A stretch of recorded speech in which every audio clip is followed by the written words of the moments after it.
यार कल रात को मुझे एक सपना आया जिसमें मैं एक बुक पढ़ रहा था। अब बुक पढ़ते पढ़ते मेरी आंख लग गई और मैं सो गया। अब सोने के बाद सपने के अंदर मुझे एक और सपना दिखा जिसमें मैं फिर से एक बुक पढ़ रहा था। अब फिर से मेरी आंख लग गई और मैं सो गया। मतलब समझ रहे हो, सपने के अंदर एक और सपना और उस सपने के अंदर फिर से एक और सपना आया। So basically I found myself once again engrossed in the act of reading, only to succumb to the gentle embrace of sleep once more. Thus, I became ensnared in a mesmerizing labyrinth of the subconscious, a dream within a dream within a dream.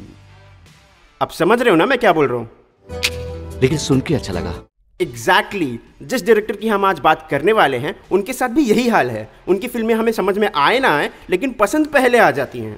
नाम लेके बात कर। मैं बात कर रहा हूँ mister Christopher Nolan की, जिनकी ऑलमोस्ट सभी फिल्में इतनी कॉम्प्लेक्स हैं कि उन्हें समझने में ही हमें चक्कर आने लग जाता है, लेकिन फिल्मी वाला।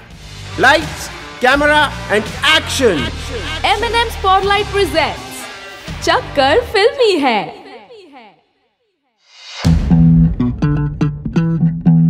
क्रिस्टोफर नोलन एक ऐसे डायरेक्टर है जिन्हें अगर साइंटिफिक डायरेक्टर कहा जाए तो गलत नहीं होगा। इनकी फिल्मों को समझने के लिए आपको कभी कभी फिजिक्स के लेसन्स तक लेने की जरूरत पड़ सकती है, क्योंकि पिक्चर इतनी कॉम्प्लेक्स होती है कि लोगों को समझ ही नहीं आती।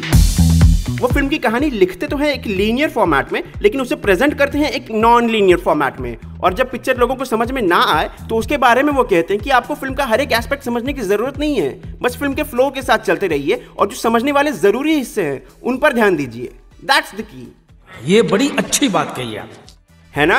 पर उससे भी ज्यादा अच्छी बात यह है कि क्रिस्टोफर नोलन अपनी फिल्मों में CGI का यूज लगभग ना के बराबर करते हैं। उनका बस चले तो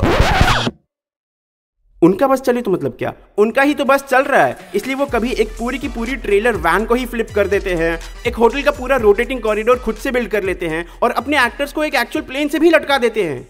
आप जो बोल रहे हैं वो बहस के लिए, सुनने के लिए अच्छा है, लेकिन प्रैक्टिकल नहीं है। अरे नहीं सर, बिल्कुल प्रैक्टिकल है। प्रैक्टिकल इफेक्ट्स के लिए ही तो मिस्टर नोलन जाने जाते हैं। अब टेनेट का ही एग्जांपल ले लो, जहां उन्होंने एक रियल प्लेन को एक रियल बिल्डिंग के अंदर एक्चुअली क्रैश करवा दिया अपनी फिल्म के सीन के लिए। Yes, Christopher Nolan is obsessed with practical effects और उनका एक और ऑब्सेशन है जो टाइम के साथ है। अपनी फिल्मों में वो टाइम को किसी ना किसी तरीके से पोर्ट्रेट करते रहते हैं, whether it is dilating it in dreams, warping it with gravity और you reverse it with entropy. Christopher Nolan को बचपन से ही फिल्में बनाने का शौक था। 7 साल की उम्र में ही अपने डैड का कैमरा यूज करके उन्होंने फिल्में बनाना शुरू कर दिया था।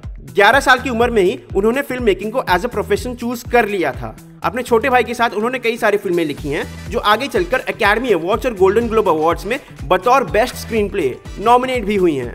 28 साल की उम्र में क्रिस्टोफर नोलन ने अपनी पहली फीचर फिल्म फॉलोइंग बनाई थी और ये पूरी की पूरी फिल्म सिंगल कैमरा शॉट्स में महज $6000 में बनाई गई थी, जो क्रिस्टोफर नोलन के खुद के सेविंग्स के पैसे थे।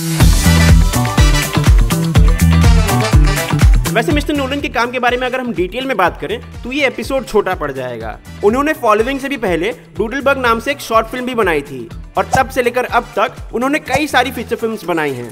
But he rose to prominence with the Batman trilogy, consisting of Batman Begins, The Dark Knight, and finally The Dark Knight Rises. जिसके बाद उन्होंने कई सारी कॉम्प्लेक्स साइफाई फिल्में भी बनाई हैं, जैसे कि Inception, Interstellar, Dunkirk, Tenet, and most recently Oppenheimer. वैसे इंडस्ट्री में अगर बाकी लोगों की सुने तो क्रिस्टोफर नोलन के बारे में एक्टर्स एक बात जरूर कहते हैं, फिल्म का कंसेप्ट और स्टोरी का स्ट्रक्चर चाहे जितना ही कॉम्प्लेक्स क्यों ना हो, पर क्रिस्टोफर नोलन को अपने प्रोजेक्ट से लेकर काफी अच्छी क्लैरिटी होती है, जिसकी वजह से एक्टर्स उनके साथ बार बार काम करना पसंद करते हैं। वो सेट पर चेयर्स अलाउ नहीं करते, क्योंकि अगर चेयर्स होंगी तो क्रू मेंबर्स उस पर बैठेंगे और उनके बैठने की वजह से क्रू मेंबर्स की एनर्जी डाउन हो जाती है, जिसकी वजह से फिल्म की एनर्जी डाउन हो जाती है। वैसे फिल्में डायरेक्ट करने के अलावा वो बतौर म्यूजिक डायरेक्टर भी काम करते हैं। अपने प्रोजेक्ट्स पर वो हांस जिमर के साथ कई बार कोलैबोरेट कर चुके हैं।